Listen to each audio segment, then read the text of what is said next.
अगर आपने हमारे चैनल को अब तक सब्सक्राइब नहीं किया तो सब्सक्राइब कीजिए और साथ में बने बेल आइकन को दबाइए रेगुलर अपडेट के लिए। हल्कू ने आकर स्त्री से कहा, सहना आया है, लाओ, जो रुपए रखे हैं उसे दे दूं, किसी तरह गला तो छूटे। मुन्नी झाड़ू लगा रही थी, पीछे फिरकर बोली, 3 ही तो रुपए हैं, दे दोगे तो कंबल कहां से आवेगा? माघ पूस की रात हार में कैसे कटेगी? उससे कह दो फसल पर रुपए दे देंगे, अभी नहीं। हल्कू एक क्षण अनिश्चित दशा में खड़ा रहा। पूस सिर पर आ गया। कंबल के बिना हार में रात को वह किसी तरह नहीं सो सकता, मगर सहना मानेगा नहीं, घुड़कियां जमावेगा, गालियां देगा। बला से जाड़ों में मरेंगे, बला तो सिर से टल जाएगी। यह सोचता हुआ वह अपना भारी भरकम डील डॉल लिए हुए, जो उसके नाम को झूठा सिद्ध करता था, स्त्री के समीप आ गया और खुशामद करके बोला, ला दे दे, गला तो छूटे, कंबल के लिए कोई दूसरा उपाय सोचूंगा।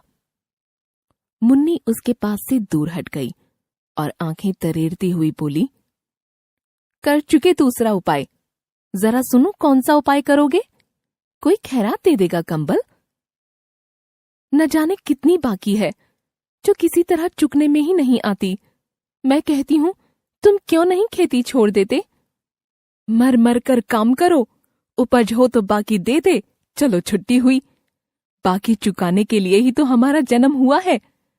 पेट के लिए मजूरी करो, ऐसी खेती से बाज आएं। मैं रुपए न दूंगी, न दूंगी। हल्कू उदास होकर बोला, तो क्या गाली खाऊं? मुन्नी ने तड़प कर कहा, गाली क्यों देगा? क्या उसका राज है? मगर यह कहने के साथ ही उसकी तनी हुई भौहें ढीली पड़ गईं। हल्कू के उस वाक्य में जो कठोर सत्य था, वह मानो एक भीषण जंतु की भांति उसे घूर रहा था। उसने जाकर आले पर से रुपए निकाले और लाकर हल्कू के हाथ पर रख दिए। फिर बोली, तुम छोड़ दो अब की से खेती। मजूरी में सुख से एक रोटी खाने को तो मिलेगी, किसी की धौंस तो न रहेगी। अच्छी खेती है, मजूरी करके लाओ, वह भी उसी में झोंक दो, उस पर धौंस। हल्कू ने रुपए लिए और इस तरह बाहर चला गया मानो अपना हृदय निकाल कर देने जा रहा है। उसने मजूरी